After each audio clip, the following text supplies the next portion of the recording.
After so many positive comments on my last Littlehampton video and realising myself just how much information I couldn't fit in last time, I decided to do a part 2. This will be mostly about Mewsbrook Park, the lake and the old hotel that once stood there. Note that while the area is now part of Littlehampton, the places I show started off as part of Rustington, but the border was later changed, I think at the time the lake was built. From the 1890s and into early 1900s, the area around the location of Mewsbrook Park was known as the Mewsbrook Estate or just Mewsbrook. Records suggest it consisted of many buildings with a total area of 43 acres, and it was referred to as a marine property. The whole area of the current park and up to the sea was likely all part of Mewsbrook. Before the park or lake were even thought of, there were several farming related buildings on the land. The most interesting is the large building that became Rustington Towers Hotel. The name likely comes from the fact that the largest central part of it was actually a water tower.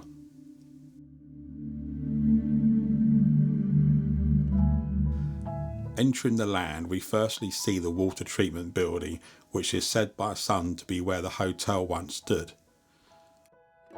However, this was actually placed over the front end of the hotel grounds, possibly just forward of the tennis courts. Leaving the water treatment building on the left, you would have seen the hotel in front of you beyond the tennis courts. The tennis courts took up the area that is now partly the Littlehampton Wave and partly the private parking next to the building. By comparing old and new photos, the border fence next to the railway line appears to be in the same place as it used to be, at the edge of the hotel's tennis courts.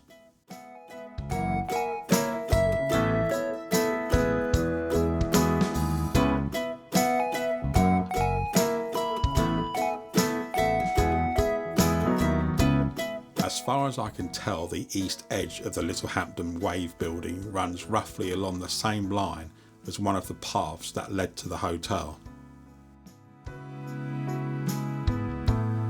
Back on the west side of the building at the railway, you reach the area, now part of Ruby Gardens, that the hotel stood. With all these tall trees here now, it's hard to imagine what used to be on this land. If you stop and look around, you can take your imagination back in time to around 100 years ago when things looked very different.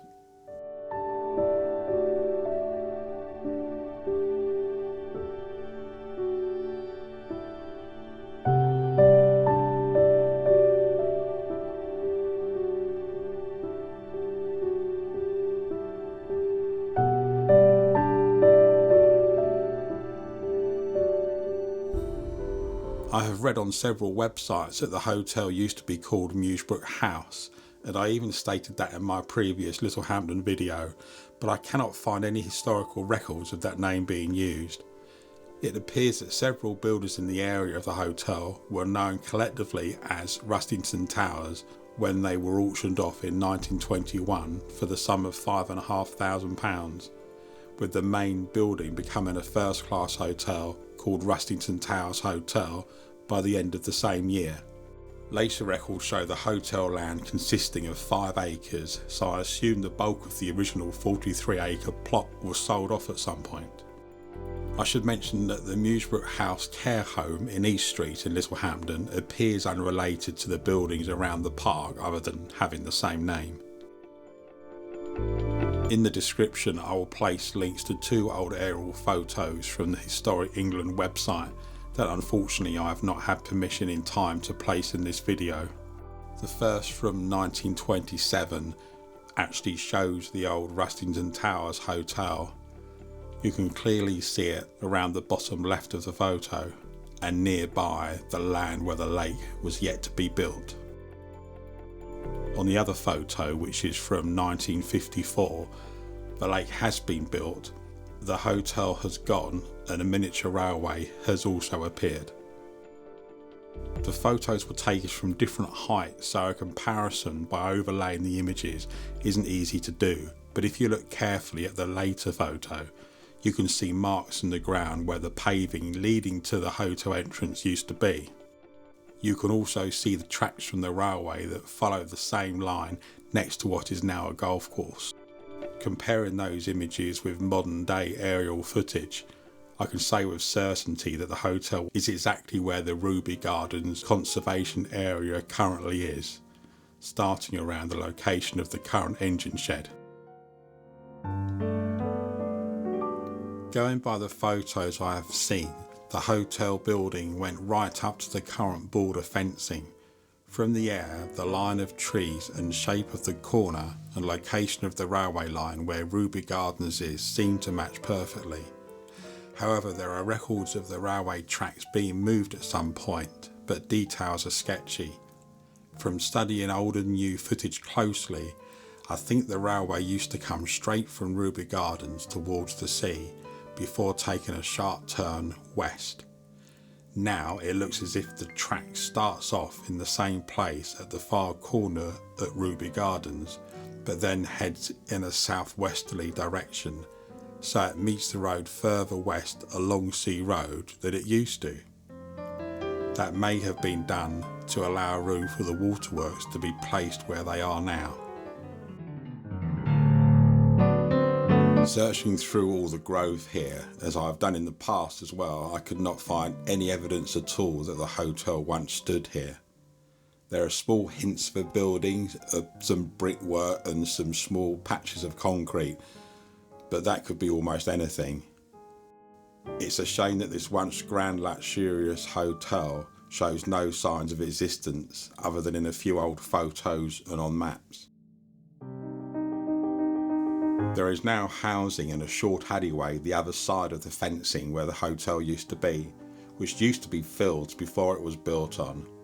I've looked around here for any signs of the hotel, but there is nothing at all. While I cannot find any old newspaper reports of the fire itself, there is ample evidence that Rustington Towers Hotel did sadly burn down in 1934. There is an advertisement in the Littlehampton Gazette from February 1935 advertising the sale of a large number of items from within the hotel, presumably that were not damaged by the fire.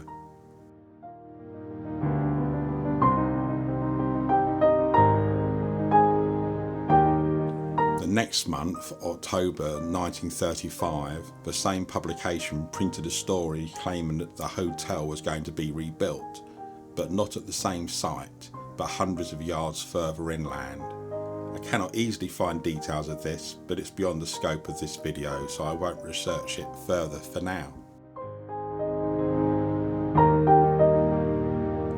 The lake at Mewsbrook Park was first proposed at a meeting in 1935 and became known as the Mewsbrook scheme.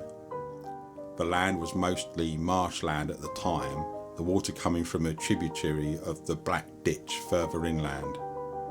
The proposal was to drain the water, then build pleasure grounds consisting of a boating lake and car park. The lake was required to give flood relief for the new housing being built in the area, in particular areas below sea level.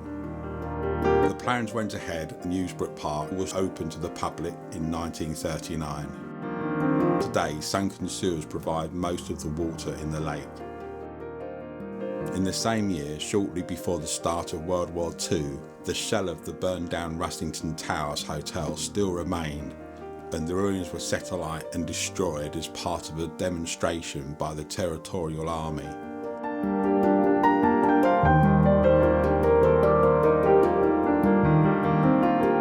During the war years, the lake was used by the military, including American and Canadian soldiers, likely for both training and storage. There is a slipway going into the lake where the pedalows are launched, which also serves as a regular resting place for the resident swans and their cygnets.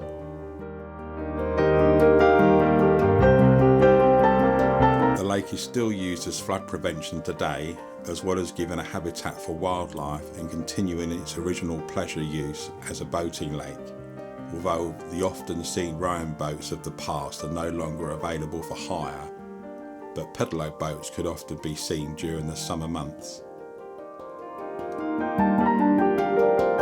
After the lake was completed, other attractions were added, such as the children's play area.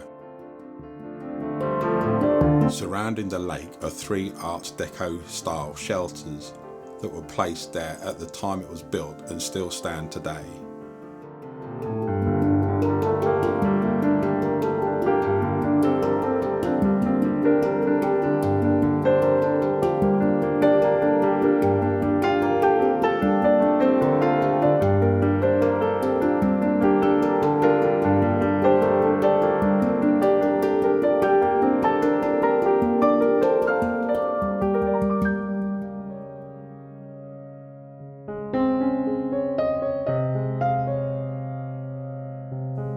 Due to regular cleaning and painting of the exteriors, they all still look brand new, although maybe slightly tatty on the inside.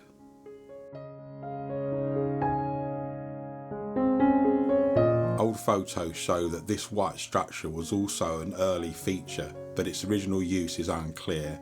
Today it seems to be owned by Southern Water, and there are large drain covers behind it.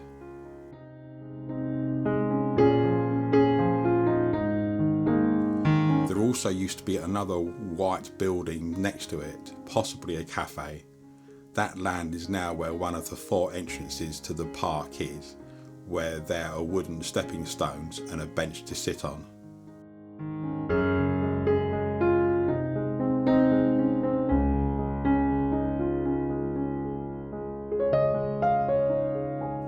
The bridge that crosses the stream leading into the lake is of the same Art Deco style as the shelters.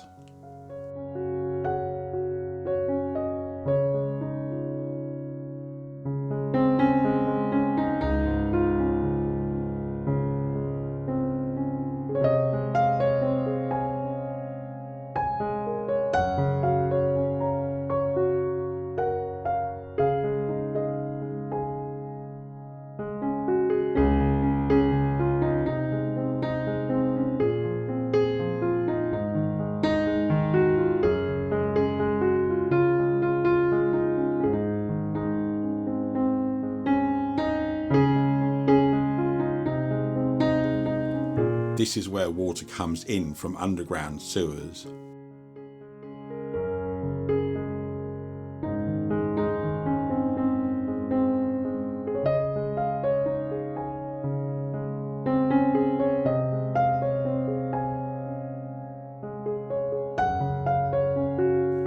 At the end of this narrow stretch of water, there is an inlet that I wasn't able to reach to film, but it appears to follow this line underground.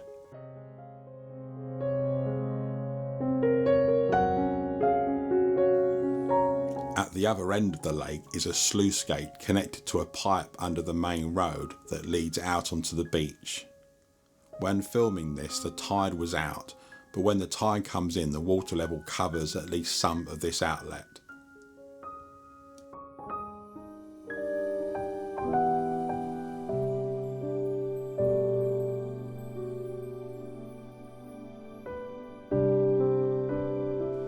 In recent years, several wooden carvings have been placed around the park.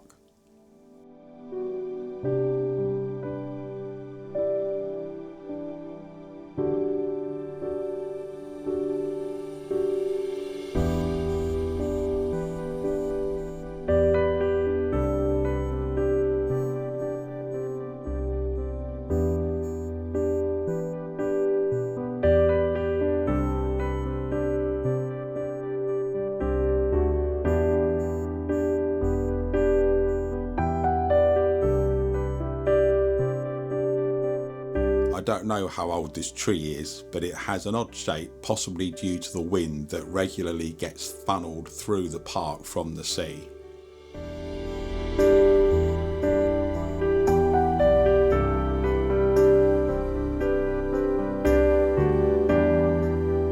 Next in the timeline, part of which we've already seen, is the Littlehampton Miniature Railway, which opened in 1948 and runs between Mewsbrook Park and Norfolk Gardens, mostly alongside the golf course.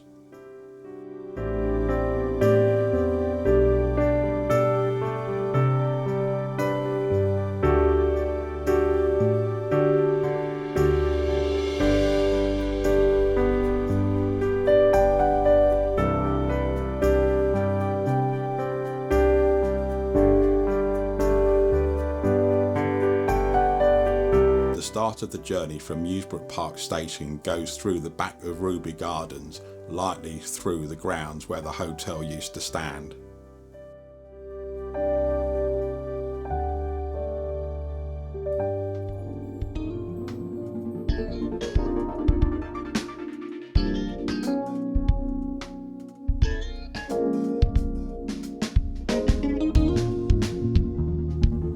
Due to a build-up of silt, the lake was dredged in 1973 and the sediment placed in what became the Ruby Gardens Conservation Area.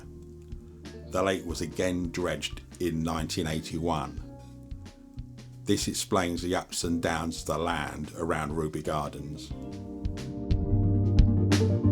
Back to the car park at the Sea Road entrance to the park, we see a sign directing you to it from next to where the old Littlehampton Leisure Centre and swimming pool used to be.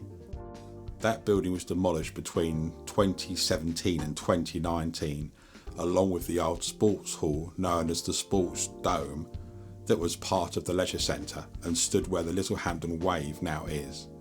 The grassy area here is roughly where the swimming pool inside the leisure centre was. Along the road a little, still outside the same car park, is this old structure. I have no idea what it was or what it's used for now, but maybe something to do with water, as there are large drain covers on top of it. It looks possibly a gun mounting point from the war, but if you know, please put it in the comments.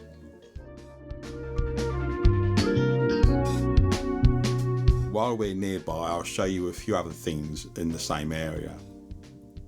Here is the fairly new Sea Road skate park.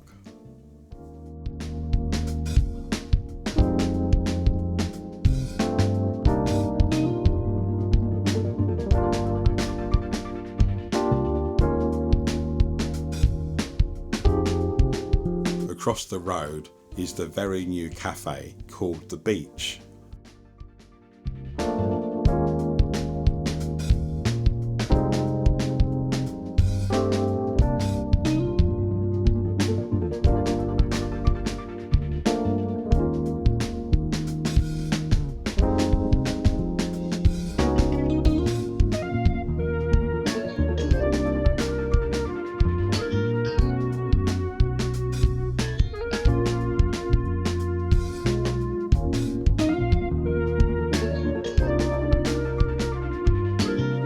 Of course, no history of Littlehampton would be complete without showing some of the wooden beach huts along the shingle beach.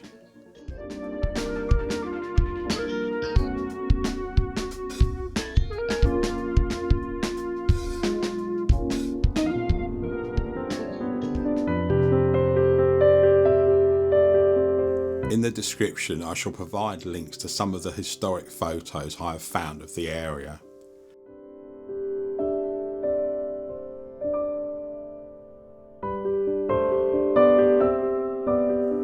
Thanks again to all my subscribers. Please share a link to this video with your friends, click the like button and make a comment, as that all helps my channel get seen by others.